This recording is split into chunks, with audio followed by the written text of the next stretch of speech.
قدغن لگ چکی ہے 5 سے 8 منٹ کی. تفصیل سے گفتگو تو ہو نہیں سکتی ہے. بس میں اتنا بتانا چاہوں گا، گلگت بلتستان سے تعلق ہے.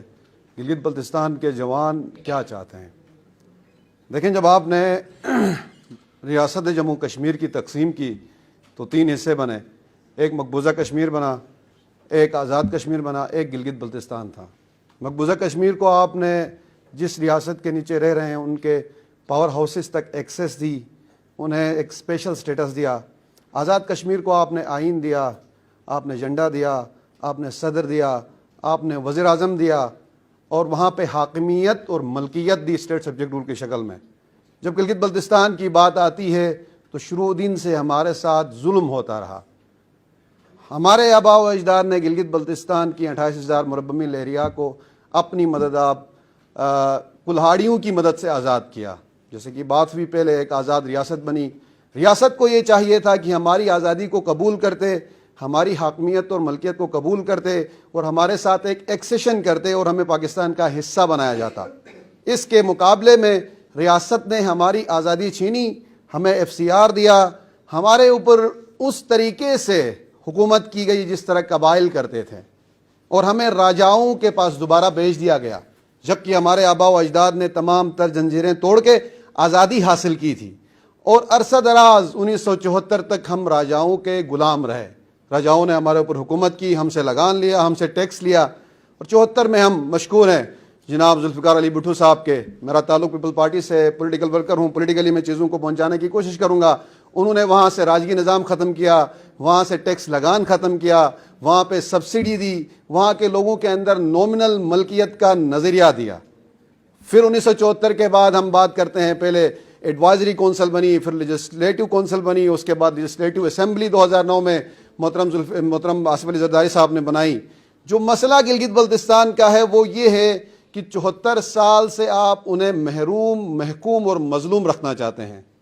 اس وقت بھی اسٹریٹجیکلی انتہائی امپورٹنٹ تھا گلگت بلتستان. آپ نے لالچ کی، یہاں پہ وسائل ہیں، یہاں پہ جو اسٹریٹجک لوکیشن ہے وہ انتہائی امپورٹنٹ ہے. ہم اسے پولیٹکس آف ایمبیگوٹی کے ذریعے ایمبیگوٹی میں رکھیں گے. جب دنیا نظریں یہاں سے ہٹا لے گی ہم اس پہ قبضہ کر لیں گے، لیکن آپ قبضہ نہیں کر سکیں. ایک منافقت ہم بڑی زور کے ساتھ کرتے ہیں ریاست میں، جہاں کہیں بھی ہم ہوتے ہیں تو یہ کہا جاتا ہے کہ گلگت بلتستان دل و جان ہے، گلگت بلتستان صوبہ ہے، گلگت بلتستان صوبہ بن سکتا ہے. ہمیں یہ منافقت نہیں کرنی چاہیے. 74 سال سے آپ صوبہ نہیں بنا سکتے ہیں تو آج کیسے آپ آئینی صوبہ بنا سکتے ہیں؟ مودی نے جرات کی، اس نے صوبہ بنایا. آپ کے پاس جرات نہیں ہے، آپ نہیں بنا سکتے. تو آپ کم سے کم گلگت بلتستان کی اس ایمبیگوٹی میں رہنے والے لوگوں کو جس ریاست کے نیچے آپ رکھ رہے ہیں اس ریاست کے پاور ہاؤسز تک ایکسیس تو دیں. ابھی جو ڈیبیٹ چل رہی ہے، جب 1974 میں پہلی مرتبہ ذوالفقار علی بھٹو نے پروپوز کیا کہ اس علاقے کو صوبہ بنایا جائے یا اصلاحات، پولیٹیکل اصلاحات یہاں پہ کی جائے، جب حکومتوں نے کوشش کی، ریاست نے مخالفت کی. آج ریاست کو سمجھ آ رہی ہے سی پیک کے ہوتے ہوئے، اور ساتھ میں سینٹرل ایشین اسٹیٹس کا گیٹ ہے گلگت بلتستان، وہاں پہ جو مستقبل کا جو آئل اینڈ گیس ریزروز ہیں سب سے زیادہ ہیں. تو دنیا آج نظریں یہاں پہ جما کے بیٹھی ہے، تو آج کوئی سلوشن نکالنا چاہتے ہیں. تو گلگت بلتستان کے لوگ یہ چاہتے ہیں کہ کوئی بھی سلوشن نکلے وہ گلگت بلتستان کے لوگوں کے ذریعے ہو. آپ گلگت بلتستان کے 18 لاکھ 20 لاکھ لوگوں کو زبردستی وہاں سے سی پیک نہیں گزار سکتے. آپ ان کو مطمئن بھی بغیر کوئی ڈیولپمنٹ نہیں کر سکتے. آپ ان کے بغیر کوئی کام نہیں کر سکتے. جو آپ اس کو دبا کے، محکوم رکھ کے، مظلوم رکھ کے آگے بڑھنے کی کوشش کریں گے، یہاں کے لوگ مزاحمت کریں گے. ہم یہ سمجھتے ہیں کہ گلگت بلتستان کے لوگوں کو 74 سال پہلے ایک اسپیشل سٹیٹس دیا جانا چاہیے تھا، جو آپ نے کشمیر کو دیا، مقبوضہ کشمیر کو دیا، جو آزاد کشمیر کو دیا. ہم آج یہ کہتے ہیں کہ آپ وہ اسپیشل سٹیٹس دیں. ہمیں اس بات سے اعتراض نہیں ہے کہ آپ نے ہمیں کشمیر ایشو کے ساتھ نتھی کیا ہے. ہمیں اس بات سے اعتراض ہے کہ آپ نے ہمارے حقوق دبائے ہوئے ہیں. آپ نے میری ملکیت دبائی ہوئی ہے، آپ نے میری حاکمیت دبائی ہوئی ہے، آپ نے میرے دستور اور آئین کو دبایا ہوا ہے. اگر آپ نے اس مسئلے کا حل نکالنا ہے تو آپ اپنے آئین کا شیلٹر دیں مجھے. اپنے آرٹیکل 257 اور 258 میں امنڈمنٹ کریں، 51 اور 52 میں امنڈمنٹ کریں. مجھے سینٹ اور نیشنل اسمبلی میں نمائندگی دیں تاکہ میں اپنے مسائل کو جس ملک کے نیچے زندگی بسر کر رہا ہوں اس کے پاور ہاؤسز تک پہنچا سکوں. جس ملک کے وزیر اعظم اور صدر کے نیچے میں رہ رہا ہوں اس تک میں اپنے مسائل پہنچاؤں اور ان سے ان کا حل طلب کروں. اس کے بعد اگر آپ مجھے متنازع سمجھتے ہیں، بے شک جس طرح انڈیا نے 73 سال تک مقبوضہ کشمیر کو اپنے آئین میں جگہ دے کر لوک سبھا میں گلگت بلتستان کی بھی سیٹیں رکھی، تو آپ کو کیا تکلیف ہے؟ آپ بھی اپنے آئین میں امینڈمنٹ کریں، آپ بھی مجھے دے دیں. جب بھی بات آتی ہے گلگت بلتستان کی تو کہتے ہیں کشمیر کا حصہ ہے. آپ نے گلگت بلتستان کے ساتھ جو ایک ہی رشتہ ہے وہ کراچی، معاہدہ کراچی کی ایک شک ہے جس کے ذریعے آپ نے مجھے لٹکا دیا اپنے ساتھ، اور اس کے بعد بھول گئے آپ مجھے. ہم یہ چاہتے ہیں کہ آپ ہمیں اپنے آئین کا شیلٹر دیں. آپ اپنے جو پاور ہاؤسز ہیں جہاں پہ فیصلے ہوتے ہیں، جہاں پہ جمہوری فیصلے ہوتے ہیں، وہاں تک ہمیں پہنچائیں تاکہ ہم اپنی دل کی بات آپ تک کر سکیں. اگر ہم متنازع ہیں تو بے شک اب ہمیں متنازع حیثیت میں بھی رکھیں جس طرح انڈیا نے رکھا تھا. آج آپ کے پاس دوسرا آپشن نہیں ہے.